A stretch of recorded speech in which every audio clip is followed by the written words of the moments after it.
Yeah, hi Julie. Hi, Harshita. Hi. Shall we begin? Yeah. Can you hear me clearly? Can you hear me? You are not that clear, bit of an lower side. Uh, 1 second. Is it better now? Yeah, you're on hands-free. Yeah, I'm on hands-free because otherwise my volume is anyways really bad. Not on hands-free actually. I'm on my headphone. Acha. So I think because of that, voice quality getting cut off a bit. Hello? Yeah, it's better. Yeah, is it better? Yes, very much. Okay. हाँ. So we'll begin in Hindi. Is it okay with you ना? हाँ, बिल्कुल. अगर मैं आप बात कर रहे हो, मैंने कुछ हाँ हूँ नहीं किया ना, तो still you continue with it, हाँ? जी, बिल्कुल. हाँ.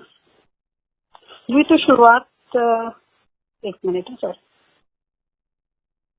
पहले तो जूही आपका स्क्रीन ग्राफिया में बहुत सारा स्वागत है और हमने अभी इसके गुलाबो सिताबो के प्रोमो देखे, इतने हैपनिंग और इतने इंटरेस्टिंग है. मतलब मेरे के करियर में शायद किसी ने उनको इतना अजीब और गजब ढंग में नहीं दिखाया होगा. तो कुछ कहानी के बारे में बताएं कि कैसे डिसाइड किया आपने कहानी. कहानी कैसे डिसाइड करें? कहानी देखिए, कहानी ऐसे स्पेसिफिकली सोचने नहीं बैठते. क्या होता है कि बातें कर रहे हैं, अपनी जिंदगी के एक्सपीरियंसेस डिस्कस कर रहे हैं, अपने माहौल के बारे में बात कर रहे हैं, समाज के बारे में बात कर रहे हैं, तो वहां से क्या होता है कि अपने आप ही उन ख्यालों के साथ एक बात से दूसरी बात से तीसरी बात निकलती आती है और मिर्जा जैसा इंसान आपके ख्यालों में जन्म ले लेता है कि, और वो किसी एक स्पेसिफिक जगह पे बेस्ड नहीं है मिर्जा का किरदार. मिर्जा जैसे कई लोग हैं, एक समाज की परछाई है वो मिर्जा. और उसके माहौल में क्या होता है, उसकी जिंदगी की जो कमियां हैं, उसकी जिंदगी की जो जरूरतें हैं, उसकी जिंदगी की अच्छाइयां बुराइयां बेवकूफियां जो भी कहिए, वो सब मिलजुल जब वो आपके सामने ना एक कहानी का रूप खुद ब खुद लेने लगता है. अगर आपने जिंदगी को करीब से जिया हो तो आपको कई सारे ऐसे वो मिल जाएंगे अपने 20 साल पहले 30 साल पहले की जिंदगी के, कि आपको लगेगा हाँ ऐसा तब हुआ था, इनके साथ ऐसा हुआ था, हमारे साथ तब ऐसा हुआ था. वो करते करते उद्देश्य समझ में आने लग जाता है कहानी का, पर्पस की क्या कहना चाहते हैं. और फिर मतलब वो लिखते लिखते किरदारों को समझते समझते बढ़िया सी कहानी जन्म ले लेती है. तो ये गुलाबो सिताबो के किरदार आपको कहाँ मिले? अब नहीं, देखिए, गुलाबो सिताबो के किरदार हैं मिर्जा, बाकी लोग भी हैं जिनको आप देखेंगे फिल्म में. जैसे मैंने कहा कि कोई वो एक अकेला व्यक्ति विशेष नहीं है, वो समाज के कई सारे लोग हैं, पूरे समाज का एक तरीके के लोग हैं समाज में, उनका मिश्रण है वो. मिर्जा हाँ ठीक है, फिल्म में तो एक कैरेक्टर है मिर्जा, लेकिन वो कई सारे लोगों का, जैसे कहते हैं ना, एक रिप्रेजेंटेटिव है, कई सारे दिमागों का रिप्रेजेंटेटिव है. कहीं एक जगह मुझे बैठा थोड़ी मिला मिलता. जो मतलब आपकी कहानी बहुत ही अलग होती है. तो जैसे आपने कहा कि उसमें एक वास्तविकता होती है और थोड़ा आप फिक्शन का टच देते, तो ये जो वास्तविकता और फिक्शन का एक जो मिश्रण है, ये किस तरह से आप डेवलप कर पाती है एज एन राइटर?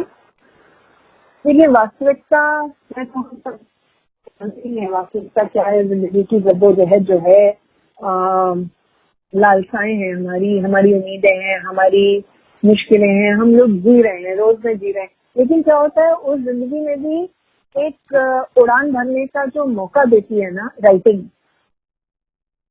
वो जो उड़ान है उसको मैं कैप्चर करने की कोशिश करती हूँ अपनी राइटिंग में, कि निकलता या जन्म तो लेता है वो जिंदगी की वास्तविकता से, लेकिन क्या होता है, हर चीज उतनी नहीं होती जितनी कि आपके साथ घटित हो रही है.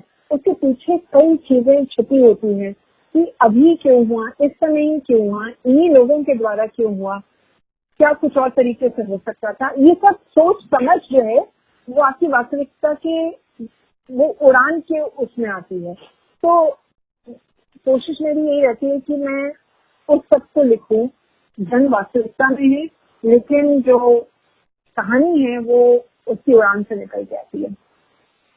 तो बहुत बार ऐसे कहा जाता है कि राइटर को एक राइटिंग ब्लॉक आ जाता है, So as a writer, how do you deal with it?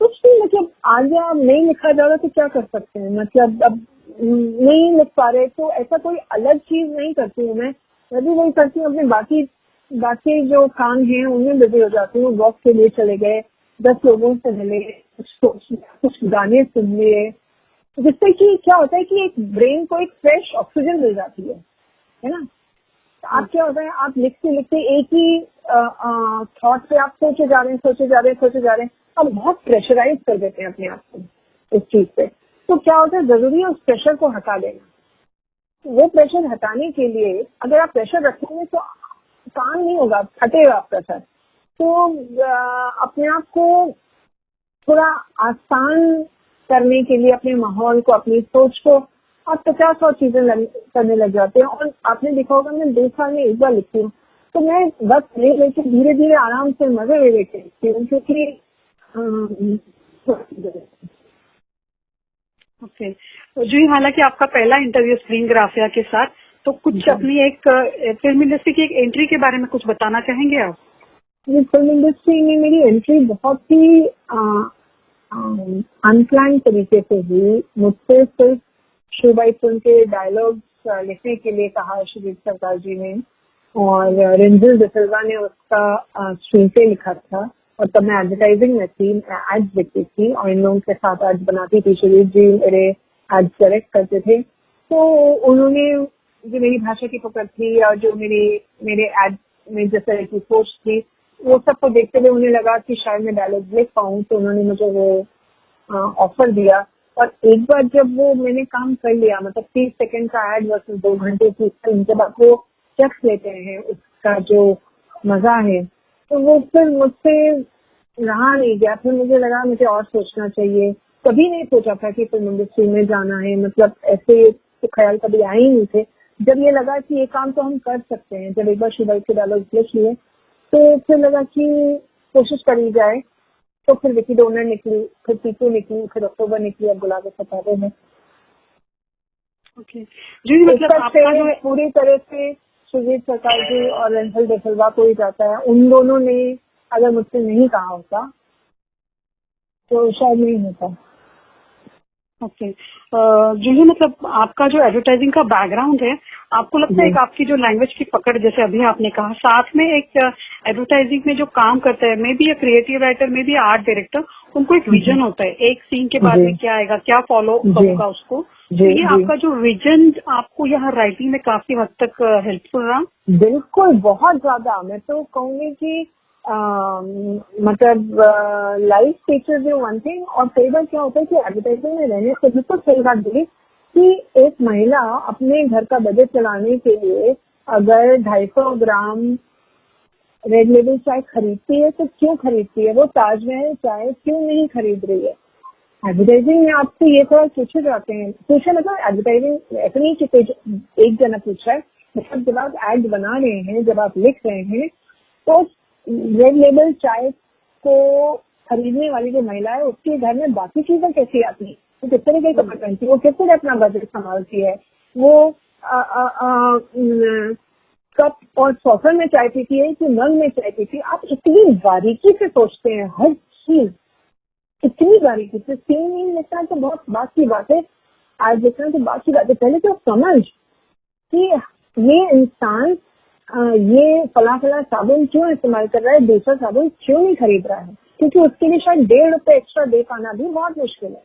जब आप ऐसे लोगों को आप मिलते हैं ना, जिनके लिए उनके बजट में 1.5 रुपए देना एक्स्ट्रा उनके बजट के बाहर चला जाता है। क्योंकि अगर महीने में वो 2 साबुन या 3 साबुन यूज कर रहा है, वो सोचेगा मैं महीने के 6-8 रुपए एक्स्ट्रा यूज कर रहा हूँ।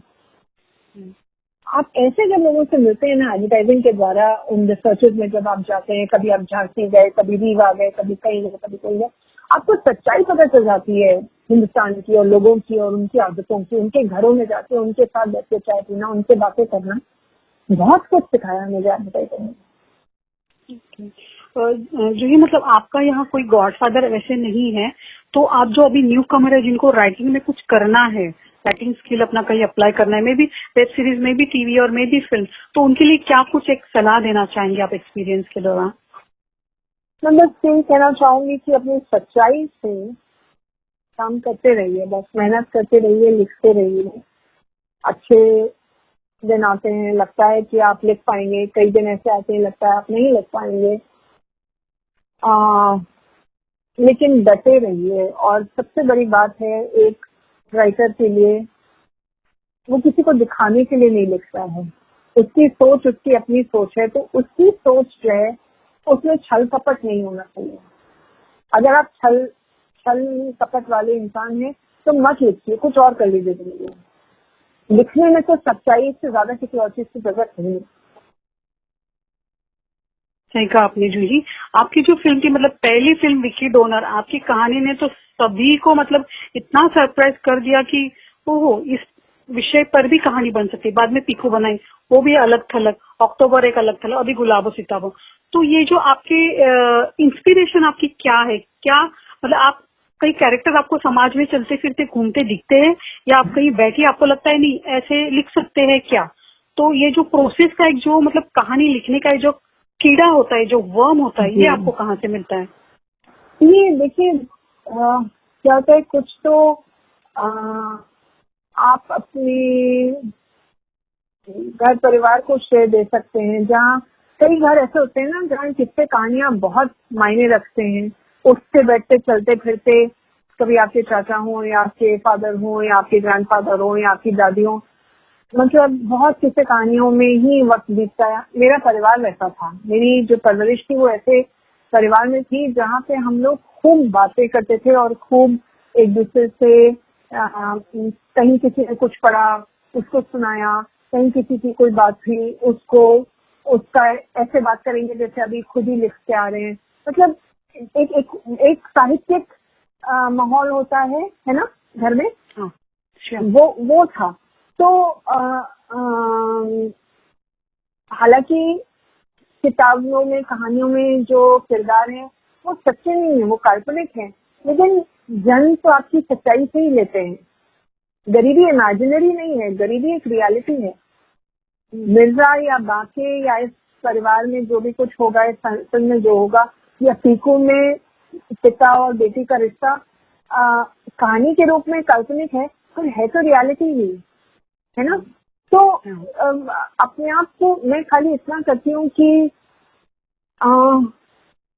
कभी अपनी निजी जिंदगी से और कभी अपनी निजी जिंदगी को बेस बना के लिखते हैं। और कभी भी कोई कैरेक्टर एक अपने में कंप्लीट कैरेक्टर नहीं होता, वो कई सारे लाइफ एक्सपीरियंसेस का मिला जुला रूप होता है। आप जो भी कुछ कहना चाहते हैं वो आप इस एक काल्पनिक व्यक्ति के द्वारा कह पाते हैं। क्या भास्कर का ये कहना कि शादी का या मैरिज का एक पर्पस होना चाहिए,